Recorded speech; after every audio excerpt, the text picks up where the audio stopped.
Alright, we're going to do what I call a ARF Tung-Syn PT, and what that is it's a tungsten bead synthetic pheasant tail. So I've started with a TMCO 3769 hook, and this is a 7/64 inch bead. You could go a little bit bigger if you'd like. I tend to like my beads a little on the smaller side. I'm going to start by putting down a layer of thread and go right to the back of the hook shank. And the tail on this fly is going to be some root beer crystal flash. And I've just taken a few strands. You can go 3, 4, 5, depending on the hook size. And I measured up, so this is going to be the tail portion back here.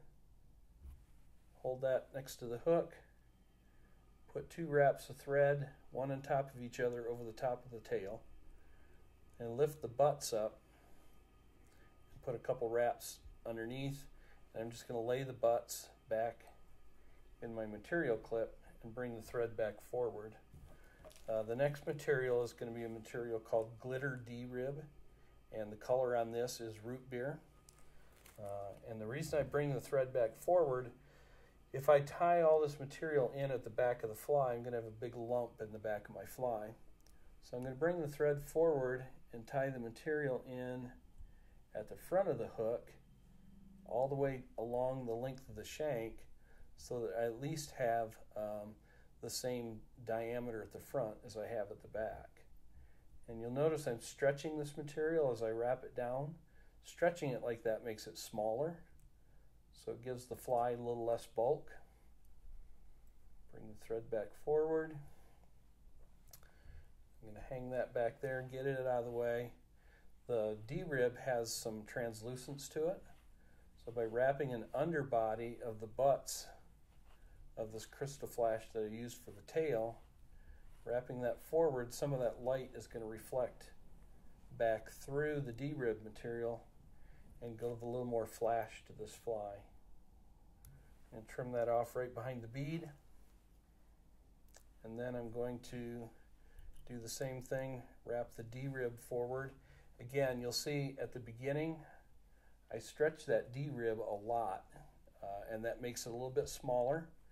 And as I go forward, I'll stretch it slightly less, and as I stretch it slightly less, it'll get just a little bit bigger, and you can build a taper into the bug that way just by how much tension you put on the material. Bring it forward, tie it down, and I brought it way back, way farther forward than where the thorax is going to start, because I want the thorax to overlap here so there's no chance of having a gap between the thorax and the abdomen. When I'm ready to tie that off, again I stretch it, clip it, and that allows the butt end to kind of snap back down so I don't have that big tag to try and cover up.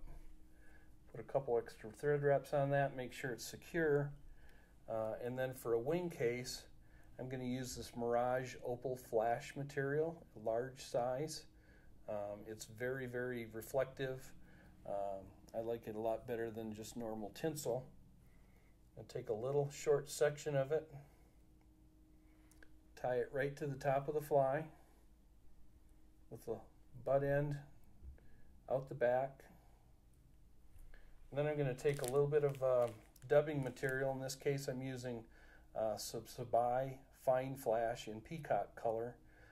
It's imported by Performance Flies. They're an online dealer out of Ohio.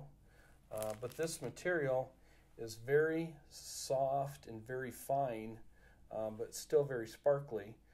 So it's much more effective and easier to use on small flies.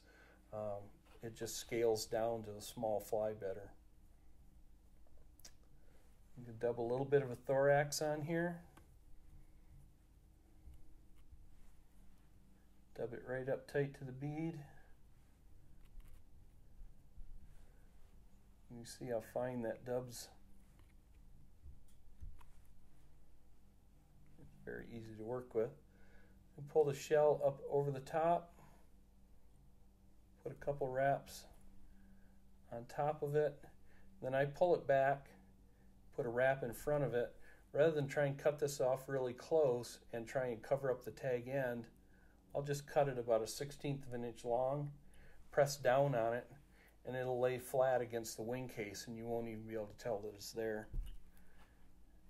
Then I'm going to whip finish right on the back of the bead. I whip finish on the back of the bead and let the whip finish fall off the bead into the little crack between the thorax and the bead so that you don't cover up all the dubbing accidentally with your whip finish knot.